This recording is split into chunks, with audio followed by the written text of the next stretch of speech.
Live from the Tech Value Electronics Superstore, this is Derailed Trains of Thought.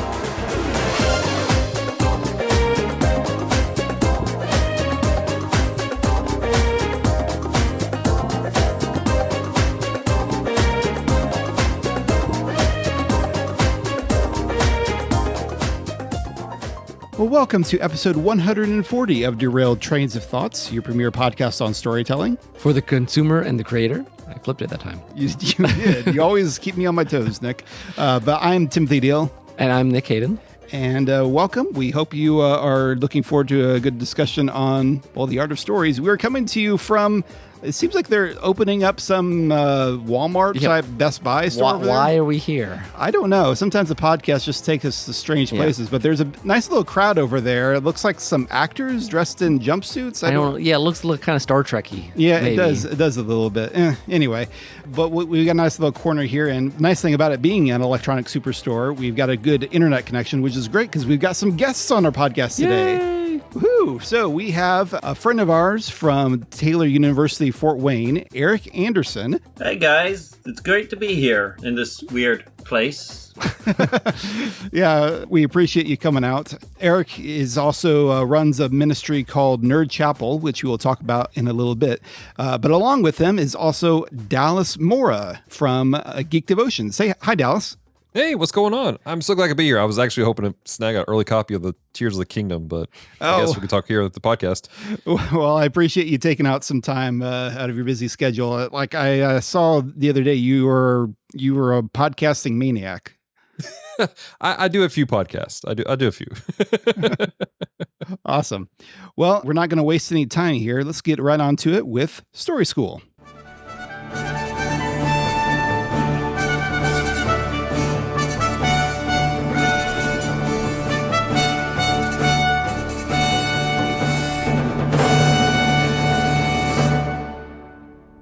So if you're new to the podcast, Story School is a section where we talk about all manner of storytelling topics. For the creator and the consumer. That's right. Yeah, there you go. And today we're very audience focused because you guys, we wanted to have you both on. This is the first time we've ever had two guests on the podcast at the same time. But you both have kind of similar ministries. So Eric, why don't you tell us a little bit first about Nerd Chapel? Well, Nerd Chapel was something I started in 2013 with a blogspot and a YouTube. Just a very few YouTube videos. As I was looking around Christian bookstores, I realized, wow, there's a lot of, nice devotional books for people who like sports and people who like hunting and for women's groups.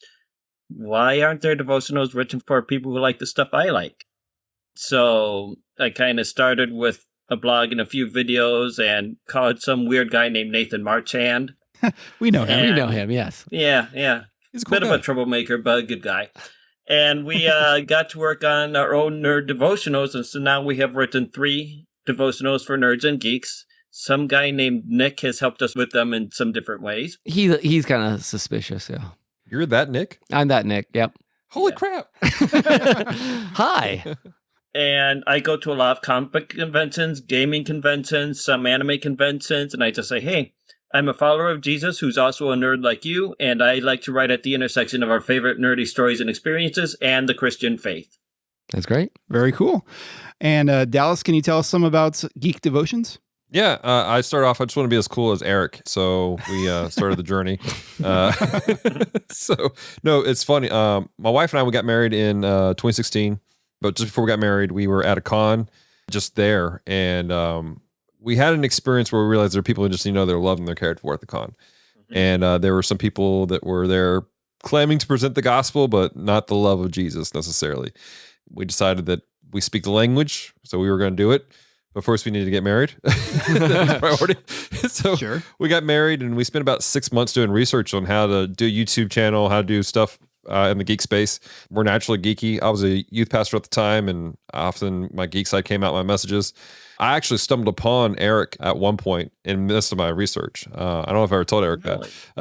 Yeah, I came across your stuff earlier on when I was trying to figure out how to do everything, what was out there already. And my wife and I, we started a channel called Geek Devotions. It started off as just a YouTube channel where every Friday we put out a devotion based in geek culture with the mission of being devoted to letting people know they're loved. And it's kind of branched out from there. We have a variety of podcasts now.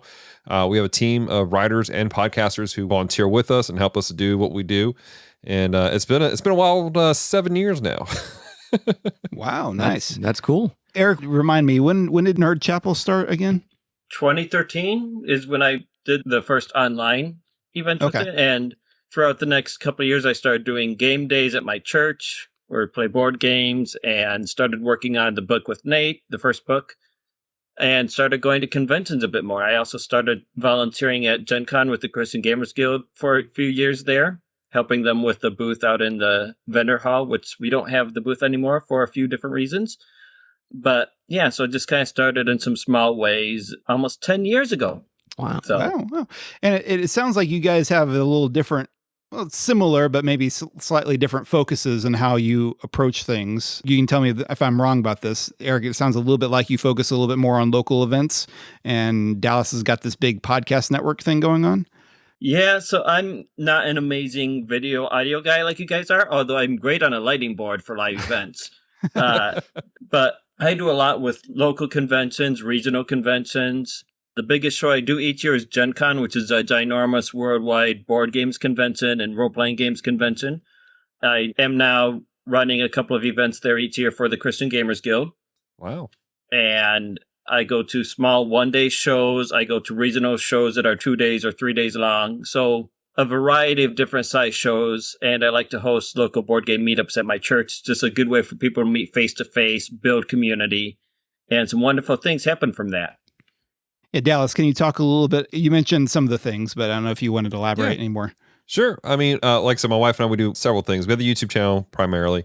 Out of that, we also have every Tuesday night, we do a live stream on Twitch. We call it our Play and Pray. We start off with playing games, and then, we start off with reading the Bible, then we play some games. But our big rule is if you show up in our stream, if you need prayer, you need encouragement, we stop the game and we focus on you. We go to our Just Chatting screen, because while we love our games, we love you more. And out of that, we have a couple podcasts. We have our main podcast, which is Com Talk by Geek Devotions, which is kind of a variety of geek culture conversations and faith. And then we have a podcast called The Bottom Shelf, where we review terrible movies. And then we have the Gundam Watch, which is a podcast where we review the anime franchise Mobile Suit Gundam. With both of those podcasts, we have a segment. It's called One Thing or Another. On The Bottom Shelf, it's called Weak Connections. On the Gundam Watch, it's called Maintenance Reports. But we bring a spiritual speculation conversation to it, trying to bring some hope to it. And then we have another podcast called We Read Allegedly, which is kind of like a book club conversation, where the three people talk about books that they like, and they try to convince the other people to like it too. And and they also have a spiritual conversation in the back end. And then out of that also, we're trying to get to the point where my wife and I can travel and do speaking engagements. Right now, we have the opportunity to be at a local con a couple times the last couple of years.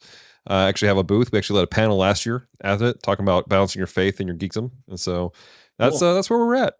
Nice. Neat. It sounds like you guys keep really busy. A little bit. Yeah. Yep. So now that we've gotten to know a little bit more about what you guys do, first question I had thinking about all this, geek culture, nerd culture has come a long way in the last 20 years. There's a lot of stuff that used to be considered really niche, like D&D, gaming, whether it's video gaming or board gaming, anime. It's way more mainstream now than when I was in college. So I was just wondering, considering that, does that broaden the concept of what it means, what nerd culture means? I'm just curious, how do you guys wrestle with, or do you think about that as changing the landscape of nerd stuff? I don't think it necessarily changes other than the fact that there's more people in the community. There's more people who love the things that we love, which is great. I love having an opportunity to talk to people about anime and about comics and movies and stuff like that. Honestly, I've had to do a lot more of anti-gatekeeping since the explosion of it all, because there are some people who are like, "Oh, you're not a real weeb unless you watch dubs or subs only," and I'm like, "That's stupid. I don't want to read." Right. Those kind of things.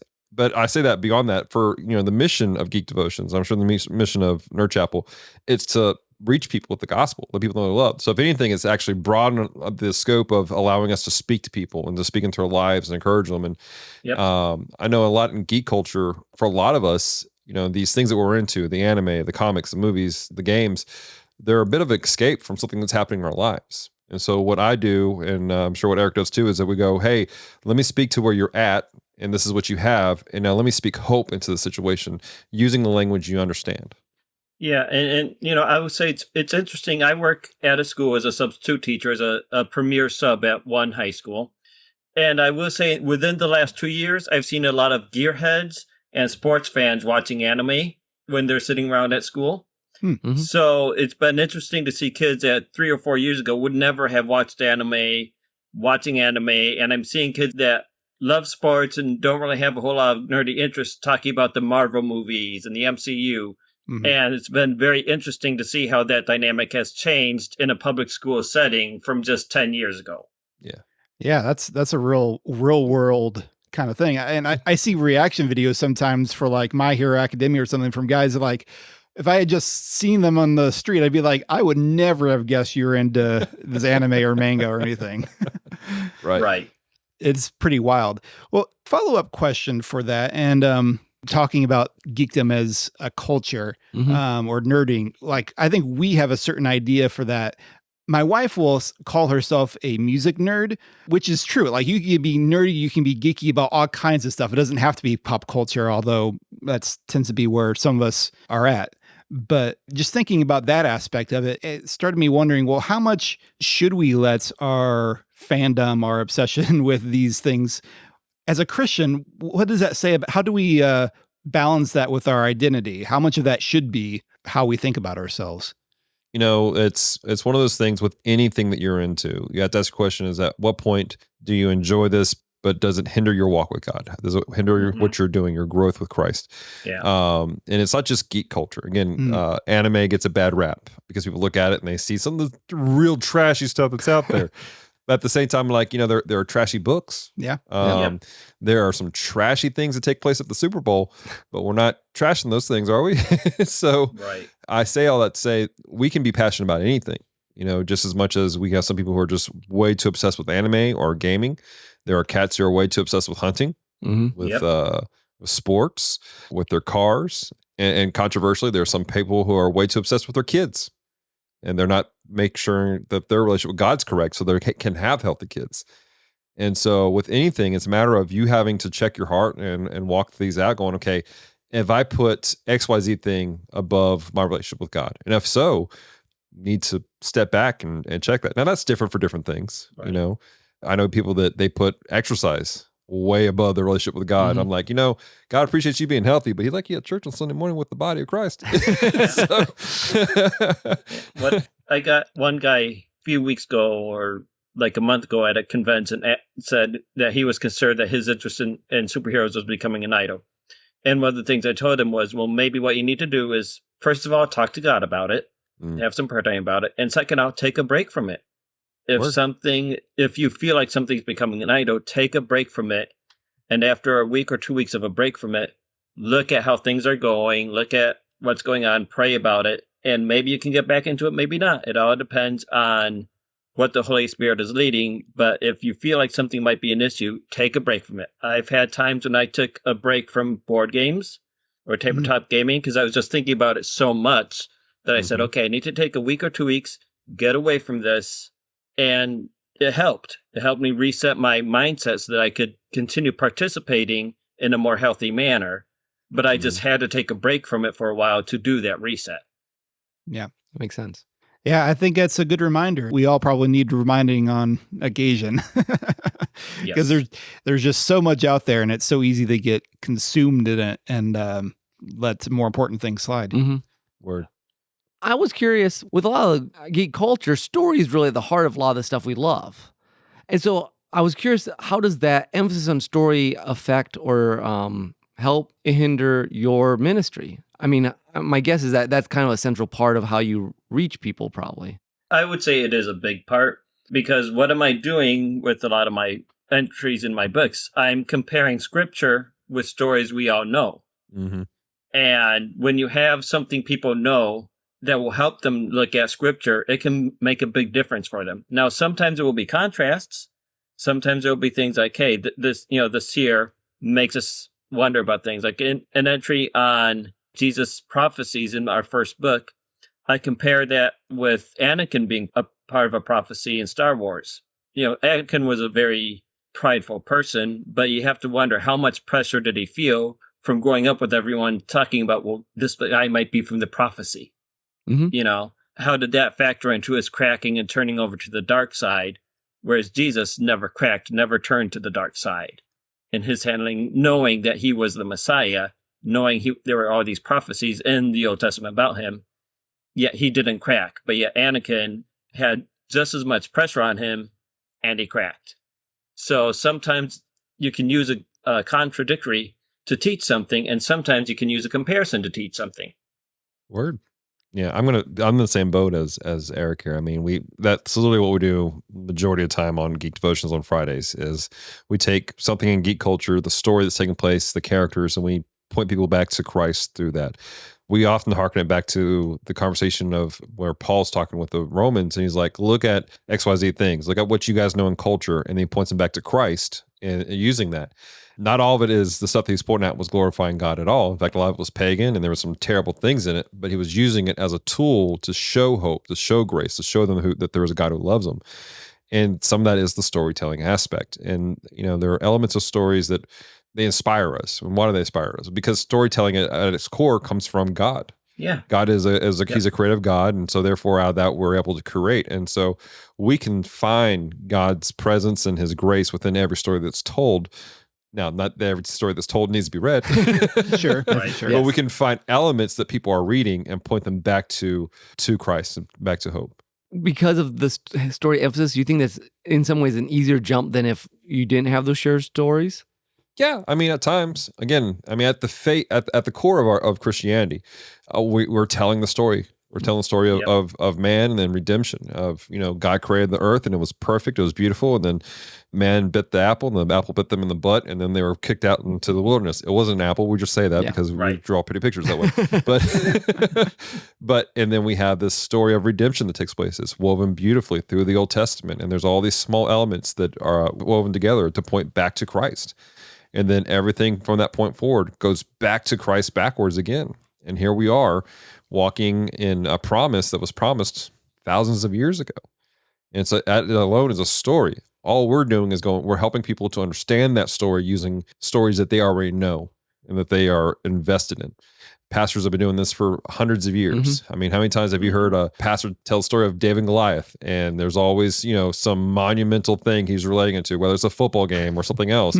And, he's relating back to, you're struggling with your life and you have these things taking place that you can't overcome. And yet while you are the small man, God is using you to overcome this giant in your life. It's all storytelling. It is. And sometimes it's not even just the fact that there's a good connection. Sometimes it's just that people like to know, oh, you value the thing I value. Word. And that makes it all right. I've had a few times when I'd call a cosplayer over, hey, look at this. And I'd show them an entry from one of the books relating to their character. And a couple of times they just bought the book right off the back because we were showing value to a character that they really care about and making connections with people through characters. And I tend to cosplay, Fantastic 42. Dallas has got a copy of it. Yep. Yeah. So I cosplay. So sometimes that's my way to connect with people is just coming dressed up as a character that they care about. The one thing is I'm still waiting to find some good LOTR cosplayers. I found them always when I'm not in my Aragorn cosplaying, and it's like, arr! So I'm going to be wearing my Aragorn cosplay a bit more this year, hoping to finally find those people. Word. Cool. I won't come off the back end of that whole conversation about cosplayers. That is one of the best things is when you see a cosplayer and you call out what they're doing, there's a light that just goes off and they're cosplaying because there's something about those characters they connect with that they love. And like you said, you're seeing something, the value that they see and you're affirming, hey, this is cool. But then you're using that to bring hope to them at the same time. Yeah. And it's fun to see the cosplayers light up. I was at a con and there's this dude. It looked like he was part of security. He's just standing there as we're walking to the con. And I go, are you Bruce Willis from Unbreakable? The dude lit up like a Christmas tree because he was wearing the rain poncho and everything. Nice. That's awesome. Security thought he was security. I was like, that's scary that they didn't check you, but this is awesome, dude. That is great. That's fantastic.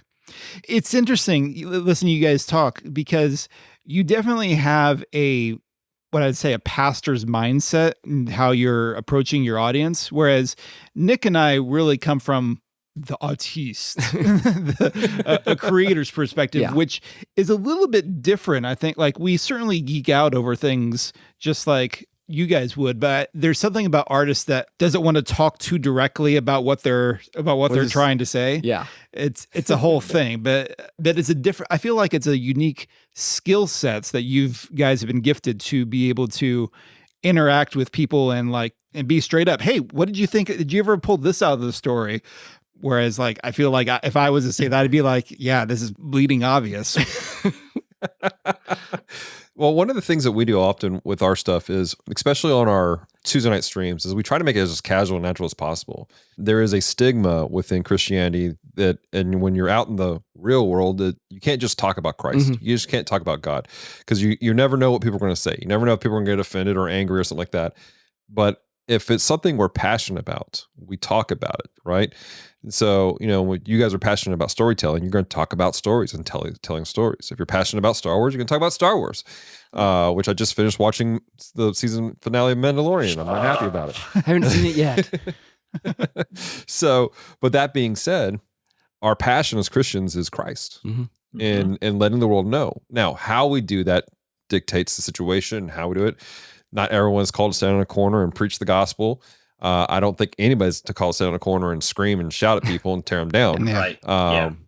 But we are called to share the gospel in some fashion. And it doesn't have to be this awkward 3-point sermon. When we do our Bible study on Tuesdays, I mean, it's super casual, guys. Like, I have the Bible open on the screen. I'm reading through. I'm answering comments in the chat. We're talking. We're making jokes amid everything because, the Bible's funny sometimes. And, it's just a casual thing.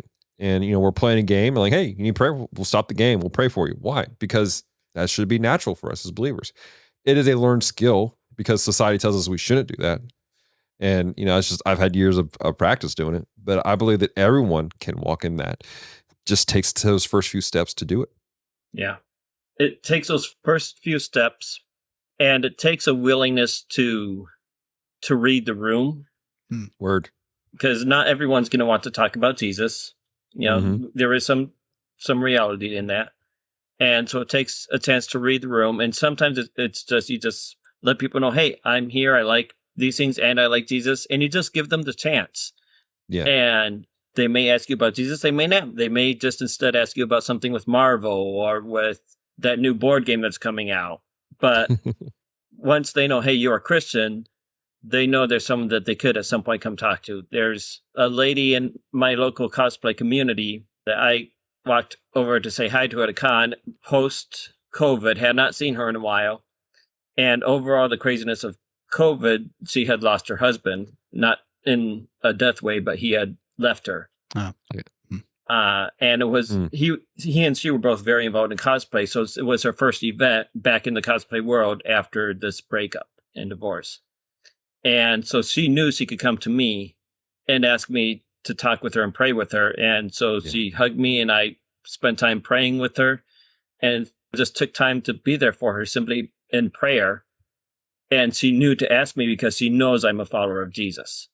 Right. That's great. That's really cool. So another question that I had listened to you guys talk about this, what would you say, do you get a feel for who your typical, I mean, obviously you're wanting to minister to any geeks and nerds that cross your path. Do you find that you're a certain type that most gets drawn to your ministry? Define certain type. Well, I guess I'm wondering, not necessarily like from a certain fandom or from a genre, but like, I guess I'm wondering if it's mostly like people who are hurting in a certain way, or if there are like a certain socioeconomic class. I don't know. Right. Define it how you will.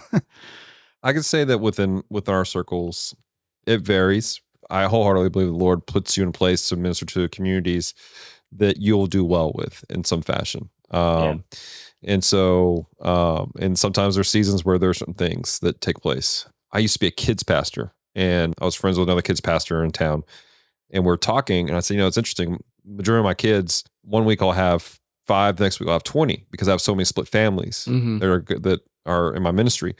And the lady was like, "Are you for real?" I was like, "Yeah." She's like, "I have just tons of adopted people in my family, or in my church, just tons of adopted kids."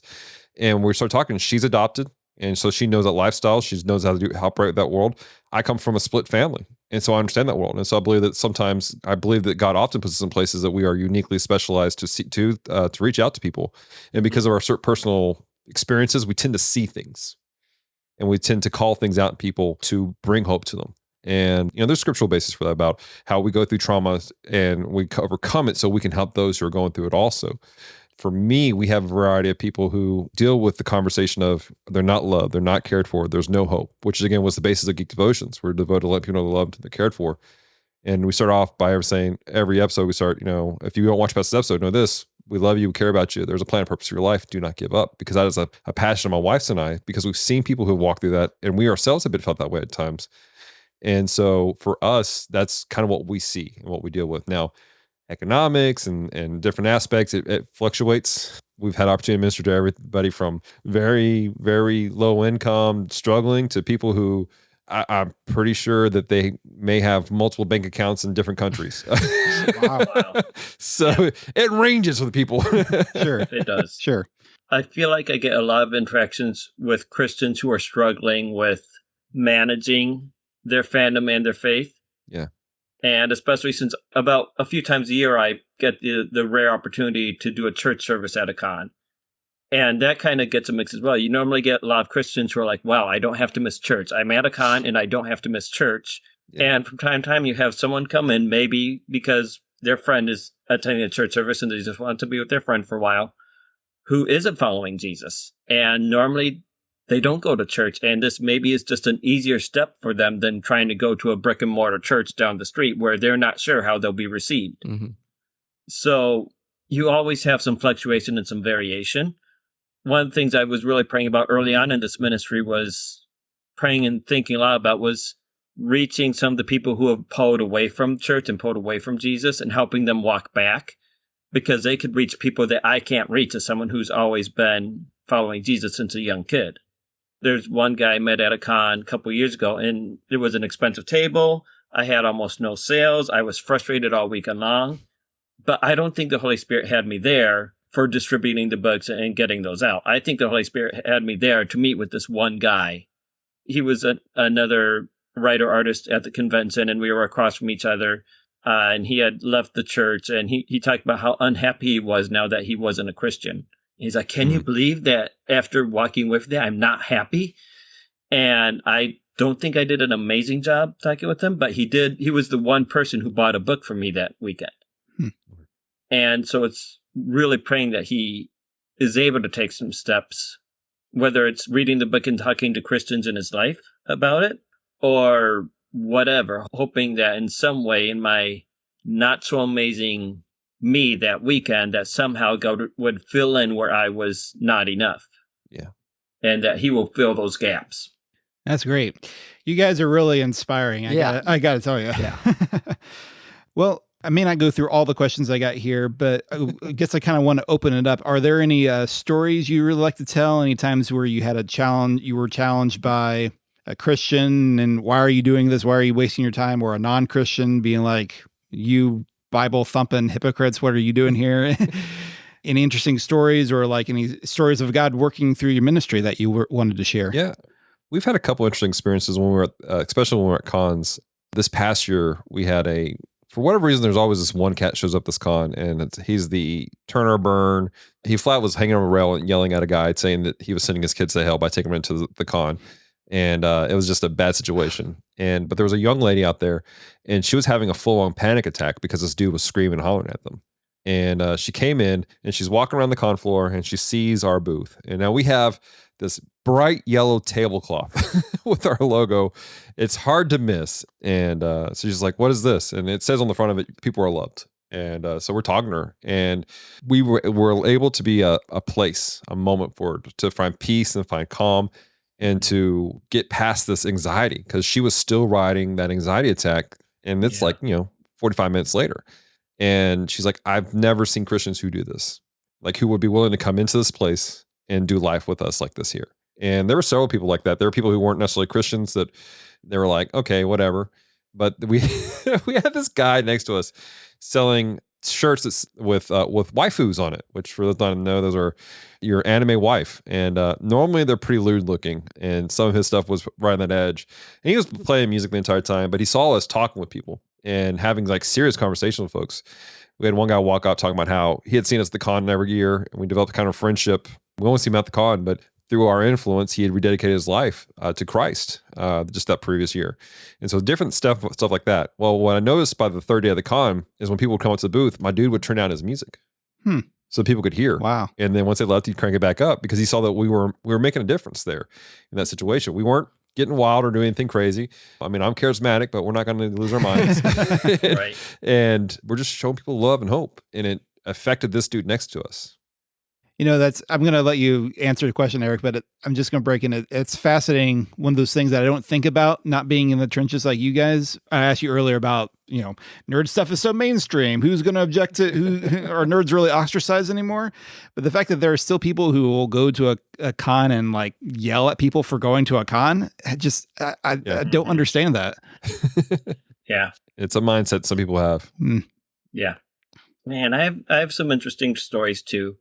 The very first time I had a booth and service at a chapel on my own, those years there were some interesting things happen. So the first time I did a chapel service at a convention, this kid comes in, young high school kid, drags his mom along with him, and right off the bat he wants to help and is handing out song sheets for us and greeting people. And I did the service. I did a message about God terraforming our hearts, and looked at how the heart is treated in the Bible and talked about in the Bible, and how God wants to redirect some of that a lot of times and terraform who we are. Afterward, the kid was picking up song sheets and things on the floor, cleaning up the place without being asked. A year later, he comes up to me, and I wasn't the preacher at the service that year, but he came up to me and he said, "Thank you for doing this. Last year's chapel service is what spurred my profession to the faith." Let's go. Wow. Nice. And that was not something I ever expected. And a few years later, my buddy Darren Ball and I went to his church because he was now a ministry student in college and was having his first time preaching on a Sunday evening at his church. And so we went and got to sit there and support him by being there for his first time preaching. That's amazing. And he's a kid that, I'd seen most years at Grand Con Gaming Convention, our local gaming convention here around Grand Rapids. So that was exciting. Another thing that happened one time is I had a guy come up to me, and this was the first time I had a booth by myself at a convention. I only had the one book. I was just there, and I had been involved in the convention every time it had happened. It was fairly new. And he said, "I have to tell you, I disagree with everything you stand for, everything you say, but it takes guts to do what you do. And I think you should keep doing it." Wow.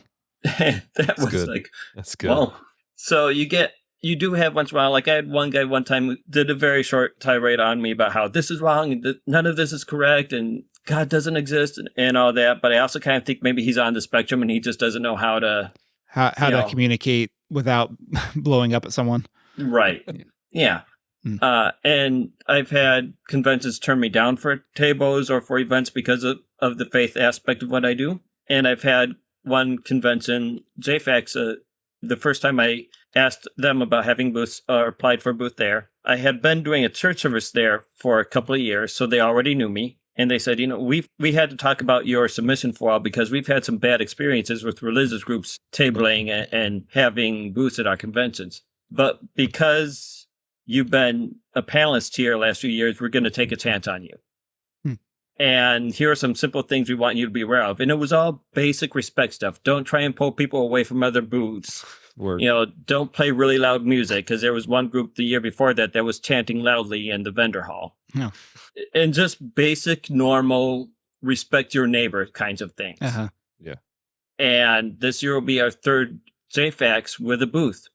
So clearly it's working. We Bex from Redeemed Otaku came up with the idea of let's put candy in a jar and have chopsticks. Chopsticks and require them to get the candy out of the bowl with chopsticks. And they can only have the candy if they get it with chopsticks. Nice. And, it's an anime con, so some people come in and they already use chopsticks all the time because they love Asian culture. Right. And some come in and have a bit more trouble with it. But we're kind of, last time we had a booth, they're like, "Oh, you guys are the chopstick candy guys. We remember you." I'm stealing this idea, man. Yeah, go ahead. I'm writing this down. So, you slowly over time, you build those relationships.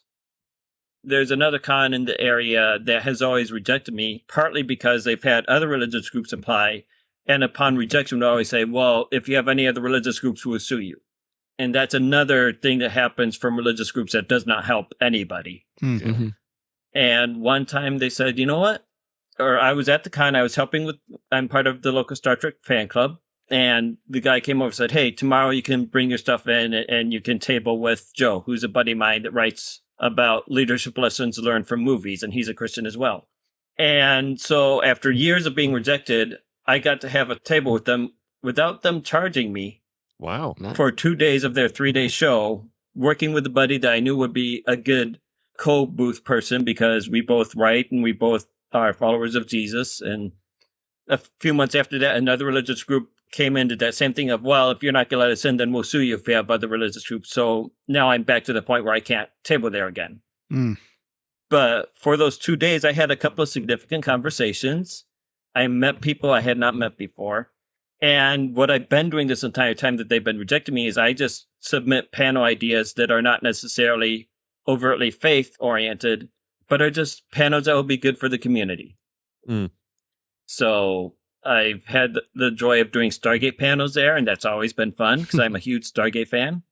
And sometimes I've tackled some more serious issues, and sometimes there's some personal growth for people through that, where you can just talk as a Christian without doing a sermon.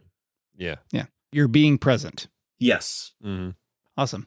Well, one last question to kind of wrap this up, guys. What do you have any ideas for the future? Where do you hope God's going to lead you on this thing that you're doing? You want to go first, Eric? Sure. One of the things is that I'm working on my first book alone without other authors. That is a new thing. Part of it is just continuing with the books and continuing that presence. This year, I'm doing my first big weekend thing on my own. I'm doing a celebration for the 10th anniversary of Nerd Chapel. Wow. Nice. So I'm trying something. I'm doing a park party where I've secured the local park in my local community. We're going to have some live music that will hopefully be a mix of worship music and fun music, just normal mainstream fun music, maybe even some nerdy music. I'm hoping to be able to have like free hot dogs at it for people and possibly have some writers and artists from the area come out and just simply do something fun in a park and just see what kind of crazy connections happen from it. Word. There'll be times for board games throughout the weekend and stuff. So it's not a con, but it'll be a celebration and we'll just see what happens with it. I'm also, for the first time, I'm keeping consistent with YouTube videos. I'm now doing a series where I'm reading entries from the very first book we wrote, 42 Discovering Faith Through Fandom. Each week I'm reading an entry and posting that up on YouTube as my first real YouTube series. Nice. Dig it. My goal is to grow up and be like Eric one day, and that's all I want to do. No, legit, like I love Eric and I love Nathan, and legitimately I look up to these guys because of what they've already done. Eric's at a show, it seems like every weekend I turn around and he's at some sort of show and he's doing a booth, he's got the books that going out there and everything like that. Legitimately, my wife and I, we want to do stuff very similar to Eric. We want to do traveling. We want to be able to travel the nation and do cons. We want to be able to do speaking engagements. We're working on a couple of books right now, my wife and I. They're in the beginning stages, so I can't put anything out about it necessarily. We are also we're about to start the process of raising funds to start up a 501c3 so we can look legitimate in the eyes of people. So, because we want to travel. We want to do ministry abroad and do stuff and go to places and let people know love them and cared for. At the same time, we have a team of individuals that we just want to help get out and do more stuff. I tell my team, do something other than Geek Devotions, please. Like I really work hard to make sure they do stuff. I got one guy, he's working on a 10-part audio drama called Gospel by Gaslight. And it's a steampunk Lovecraftian style story that's involving the gospel, a missionary sharing the gospel. He's working on that project, and I'm helping him by giving him the resources through Geek Devotions. I got another guy who does some crazy stuff also. And my big heart is to see people grow around us and while we grow ourselves. Awesome. Great. Fantastic. Well, we will hopefully our listeners will join you in prayer over the things you've got going on. I think it sounds like God is doing some great things with your ministries, and so I hope he keeps it up. Mm-hmm. But with that, we'll wrap up Story School and move on to soundtrack.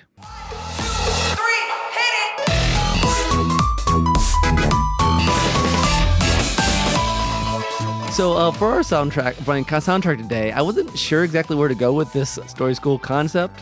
So I just went with I Love OC Remix. And it was kind of in some ways the first, for me, like big place where 8-bit, 16-bit geeky music became mainstream. Huh? And so there was a lot of the early people that really helped with that. One of them is Jake Kaufman, who ended up becoming a major composer on like Shovel Knight and some other stuff. So I just picked one of his songs because it's great and it's kind of old school. Like this is song 193 from Overclock Remix. So this is like within their first year of this is like 20 years old, okay? Yeah. And it sounds great. But it's from Dr. Mario. It's called Funky Pills. Yeah, just enjoy.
And we're back.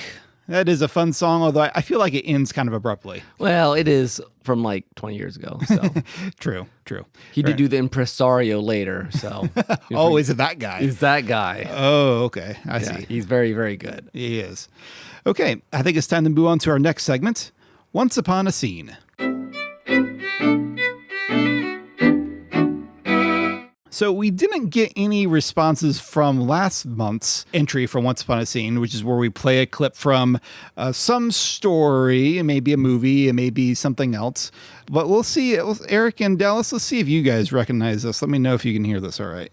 Boats disappearing in Bermuda Triangle. Suspect mad.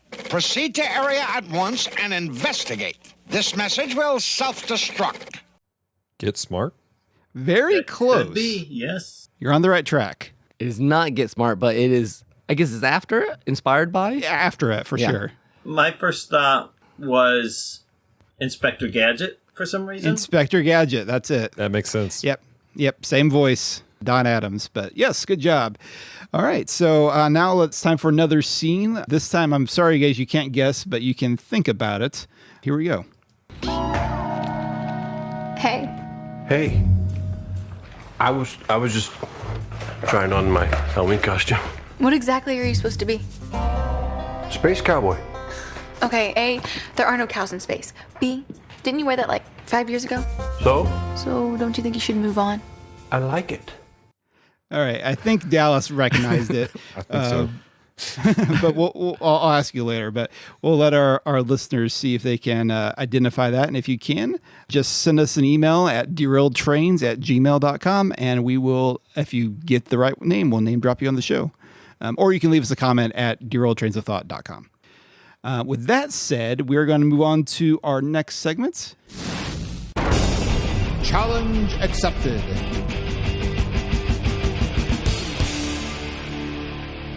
Dallas, Eric, and Nick. Yes, I'm ready. You are. almost. It is time to see who among us is the biggest geek, or at least the one who can guess the stuff that I'm a geek about. So we're gonna play a round or two of Jeopardy, depending on how time goes here. This will go just like regular Jeopardy, except we're not doing any daily doubles. So we'll see. Our categories here are tabletop games, comic character catchphrases. I will give you the catchphrase and you tell me which comic character says it. Fantasy authors, name that 80s TV theme. Ooh. And that's going to be your music one. I Spy Sci-Fi, and True Truths and a Lie Anime Edition. In that category, I will list 3 titles. 2 of them are actual titles of anime. One of them is not. So The answer is the one that is the lie. Dallas, I think you will go first. I'll give you first choice of category. Yeah, let me go ahead and take Two Truths and a Lie Anime Edition. Okay. They sucked out my internal organs. That time I got reincarnated as a slime. And is it wrong to try to pick up girls in a dungeon? Oh, Nick, you buzzed in. All right, I don't know my anime great, but I'm pretty sure what is they sucked out my internal organs. You are correct. They sucked out my internal organs is actually a lyric from Weird Al's song, Everything You Know Is Wrong. Yes. Nice. All right. Nick, it's your pick now. I want to try Fancy Authors for 100. Of course you would. Of course I would. That's the one I feel more comfortable with. This unfinished C.S. Lewis novel shares its name with a Stephen King fantasy series. Nick. It's C.S. Lewis, man. What is the Dark Tower? That is correct. What is the Dark Tower? See, that wasn't even fair, Tim. This is true. You may have a slight advantage on some of these, but hopefully not. Okay. Yeah, I'll pick one that I'm probably not as good at here. Yeah. Let's try name the 80s TV theme 300. Oh, you're being sneaky here. Okay. Yeah, let's just try this. All right, let's try this. This action series ran for 4 seasons from September 1982 to April 1986.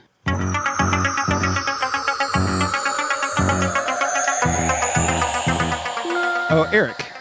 What is Knight Rider? Correct. Nice. That is 300 for Eric, and it is your pick. Let's go with theme songs 200. 200. Okay, sounds good.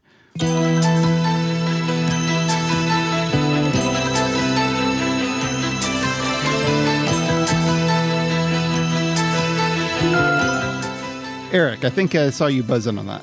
What is MacGyver? That is correct. I think I forgot to read the thing because I'm trying to juggle too many things. But yes, that ran for 7 seasons from September 1985 to May 1992. So good job. Yeah. Next one. What is theme songs 500? Ooh. Okay, going to 500. All right, this time I'll actually read it. This sitcom ran for 6 seasons from March 1985 to July 1990.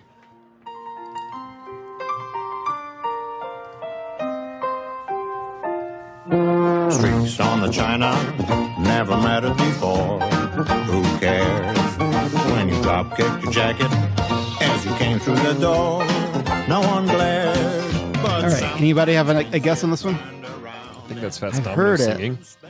I don't think it's Fats Domino. Don't know. But- all right. Then I'll call it. This one is, what is Mr. Belvedere? Oh, okay. I used to watch that. I'm like, it sounded familiar. I don't think I ever watched it. I didn't.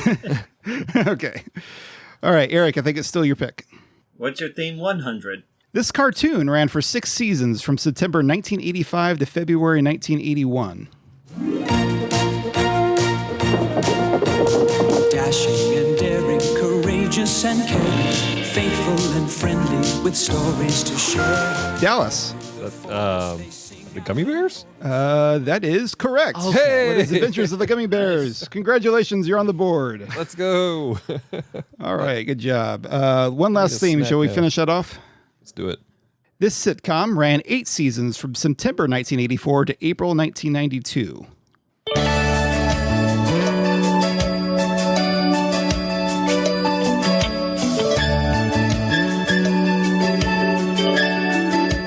There's a time for love and a time for living.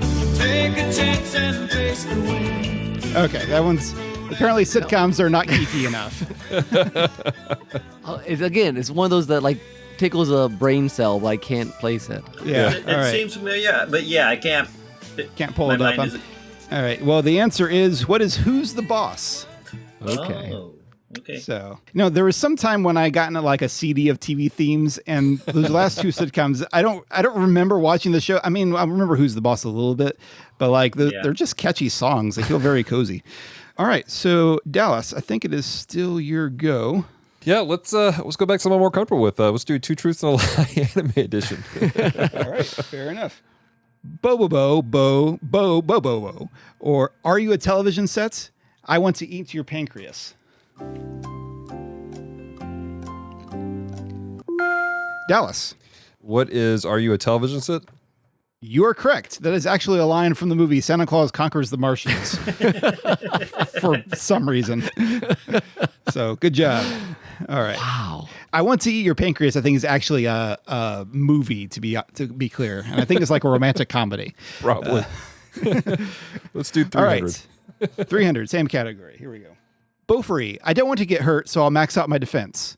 Banzai, I sailed to Tahiti with an all-girl crew. Hikiro, after being rejected, I shaved and took in a high school runaway. So just remember, 2 of these are actually anime titles. Dallas, was that you? Yeah. What is Bofuro? I don't want to get hurt, so I'll max out my defense. That is incorrect, unfortunately. So the other 2 get to guess if you like. I can take a 50-50 here. Eric. What is Banzai? I sailed to Tahiti with an all-girl crew. That is correct. Let's go. Minus the Bonsai, that's the title of a 1969 movie. I just added that in. I have to say, I've actually seen Beaufry. I don't want to get hurt, so I'll max out my defense, and it's hilarious. Oh, okay. It's one of these isekai in a video game sort of stories. All right, Eric, it's your pick. Let's go with tabletop games for 200. Okay. Forbidden Island, Gloomhaven, and Pandemic are all examples of this style of board game. Oh, Eric. What is cooperative? You are correct. Nice. Your pick again. Let's go with tabletop games for 300. First published by Steve Jackson Games in 1986, this tabletop RPG is designed to work with any storytelling genre. Nick. What is GURPS? That is correct. I have a weird fascination with GURPS, but Okay. hardly ever played it. But I bought like an old 4th edition back when I was like 12, and I just thought it was a fascinating idea. Wow. Yeah, it's very customizable, which is impressive. All right, so your pick now, Nick. Oh, let's do fancy authors for 200. Okay. A prolific Dungeons & Dragons author, his character Drizzt Do'Urden redefined how the D&D community thought about dark elves.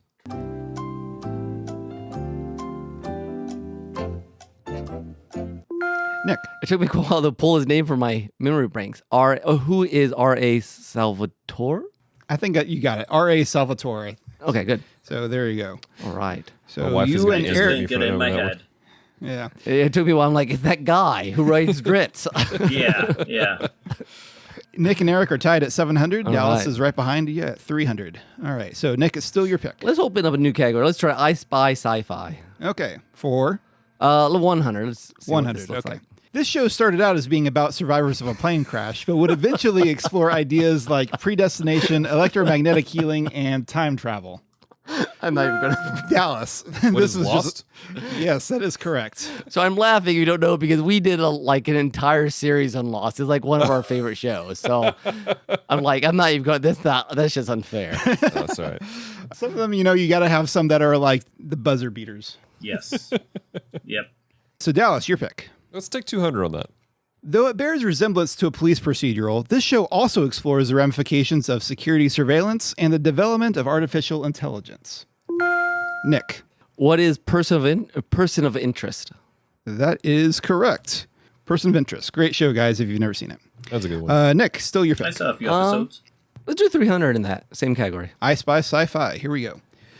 The Truman Show, a movie about a man whose life takes place in a large, elaborate set created for a TV show and predated the rise of reality TV and vlogging when it released in this year. Dallas. When was 2000 and no, I'm sorry. When was 1999?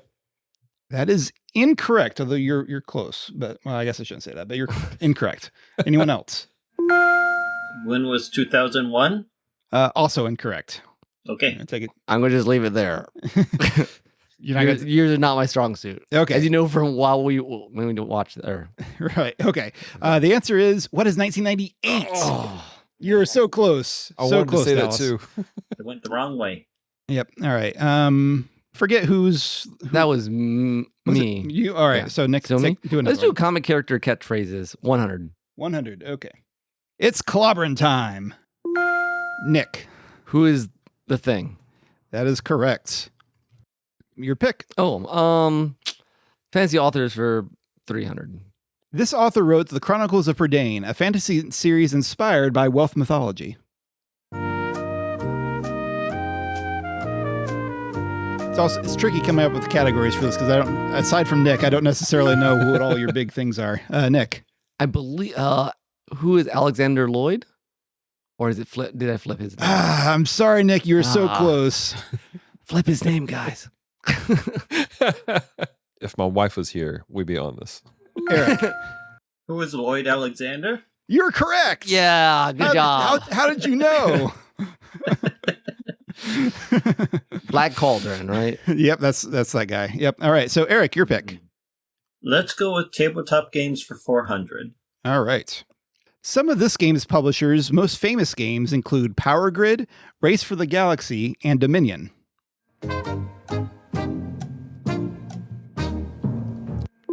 Eric.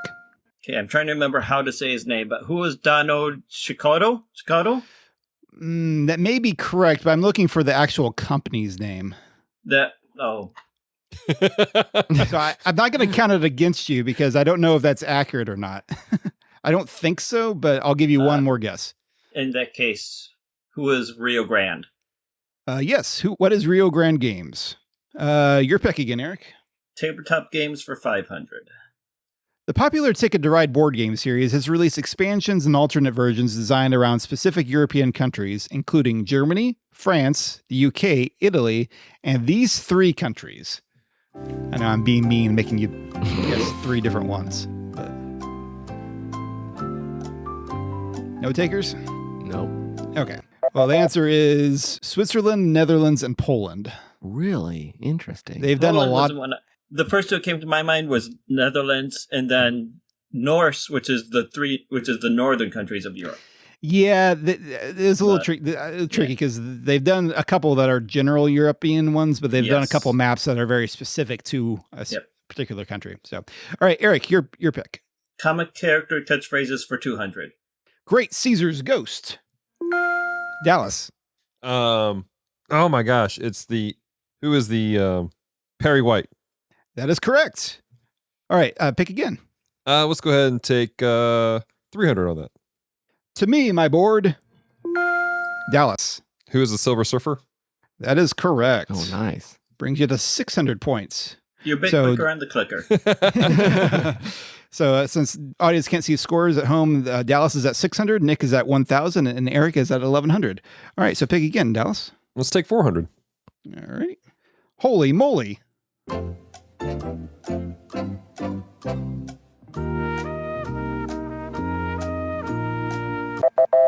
The correct answer there is, who is Captain Marvel, aka the Shazam Captain Marvel? Yeah, I have not read any of his older comics or very many of his comics. Yeah, I mean, that definitely was one of his older, like, I'm not sure if he still does that nowadays because that sounds kind of old, but. Right. Yeah. I'll take All right, 500 guys. in the category. All right. Billions of blue blistering barnacles.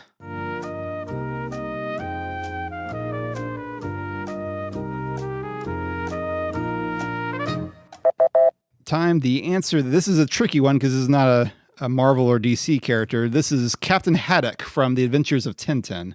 Oh. Okay. I've been watching the movie. That's why it sounded vaguely Nice. familiar. That's a good callback, man. Yeah. So All let's take right. I Spy for 400. In this action thriller movie, a CIA agent is recruited to help track down an arms dealer who has made bullets that travel backwards through time. Nick, What is Tenant? you are correct. That was a good movie. Oh, it's a great movie. It hurt my head a lot, but It does. I was thinking, putting this together, like, I need to see that again. I need to watch it again. Yeah. I only saw it one time. You can write a doctorate dissertation on that movie. Yeah. I heard you were supposed to watch it on a certain day. Like when he released it, he wanted it to release on a certain day. Oh, probably some sort of palindrome Something. date. Yeah. I wouldn't be surprised. All right, Nick, it's your pick. Let's go and finish up the sci-fi. Though the majority of Disney worlds in the Kingdom Hearts games are inspired from fairy tales, the series also has worlds based on these 3 Disney sci-fi movies. Okay, come on, guys. You don't want to take a guess? I can on only this think of one? one of them. Eric. What is Atlantis, Treasure Planet, and yeah, I got Well, those are great Disney sci-fi movies. Unfortunately, none of them have been in Kingdom Hearts. I wish it was not true, but Treasure Planet would be a great one. Anyone else want to take a stab at this? Nope. Yeah, I can only think of one of them. That's how you Right. play it. Eric called the ones I was going to say. All right. Well, there's actually 4 I would have accepted here, but the 3 I was thinking when I first wrote this was Tron Legacy, and shoot, I'm blanking on. Well, I Big would have Hero also 6. think Big Hero 6. I would have accepted. At first, I was thinking that's superhero, but then I was like, but they also go to alternate dimension. The other one I was thinking of was Lilo and Stitch. Oh, yeah. There's There's aliens. aliens. Yeah. Yeah. Admittedly, I have not played Kingdom Hearts because I do more with board games and video games. So Yeah. Fair enough. That's still one of Tim's all-time favorites, so he had to put one on. Yeah. yeah, I that's couldn't fair. resist Kingdom Hearts. All right. So Nick, I think it's still your pick. That's still mine. Let's do fantasy authors for 400. Alrighty. After writing the fantasy series The Underland Chronicles, she would go on to write a popular YA dystopian action series that inspired several movies. Nick. Who is Suzanne Collins? That is correct. Author of The Hunger Games. She did a fantasy series first, so good job. She's the one who I ripped off figured it Battle was Royale. Hunger Games author. I just couldn't remember her name. Yeah. Yeah. Well, my niece is like her favorite author, or was for a while, so I got drilled okay. into my head. She did an essay for my class on it. Oh, okay. Cool. All right, so Let's do 500 fantasy I'll authors. finish it up. Ursula K. Le Guin's Earthsea series was written over the course of 30 years, with the first book published in 1968 and this 5th book published in 2001. I have a feeling I know where this is going to go based on this category, but you never know. Okay, Nick. We're going to just try this. It might lose me points. What is Tales from Earthsea? That is incorrect. Okay. The answer is, what is the other wind? I'm sorry, I could have given that to you guys, but did either of you know it? No, brother. I've seen the 2-part series the Sci-Fi Channel did, but I haven't read the books. Sure. All right, Nick. That's the end of that category. Where else you want to go? Let's do tabletop games for 100. See, I'm avoiding the anime one. And just so folks at home know, Eric currently has 1,300. Eric and Dallas both have 600.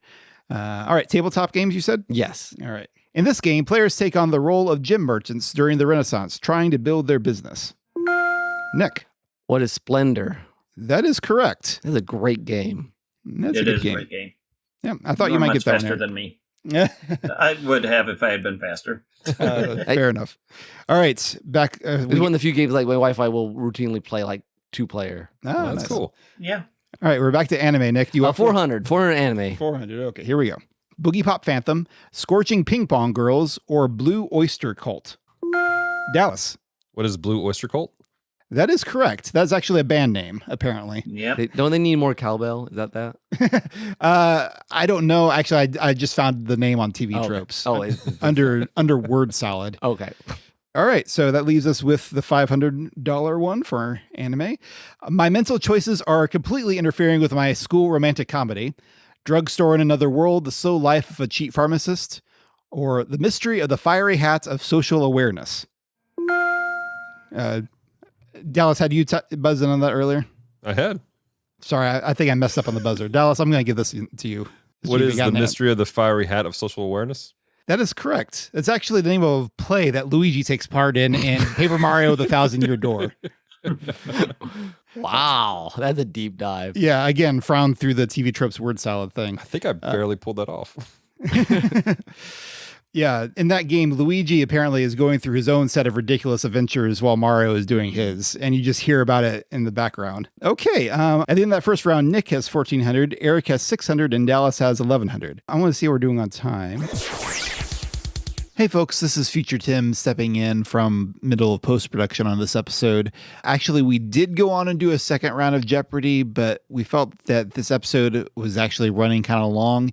I know a lot of podcasts nowadays are fine with doing hour and a half or 2 hour long episodes, but Nick and I have always wanted to try to keep this one contained. Unless we're doing a special anniversary episode, we really want to try to keep these episodes down to around 60 to 75 minutes or so. So we're going to save the second round of Jeopardy for a future bonus episode release. Those of you who are familiar with Derailed Trains of Thought, we sometimes do bonus episodes called sidetracks, where we include stuff cut from the regular episodes. So if you want to find out who won this very special challenge accepted, I'm afraid you have to wait just a little bit longer. We'll put that out in another week or so. But in the meantime, here's our wrap up of this episode. Thank you both, Eric and Dallas, for joining us. This has been a lot of fun. Yes, it's been wonderful. Where on the internets can listeners find your stuff? They can find me on Facebook, Instagram, YouTube. I've also got a Patreon to help support what I do because I approach things as a writer, an author, rather than as an organization.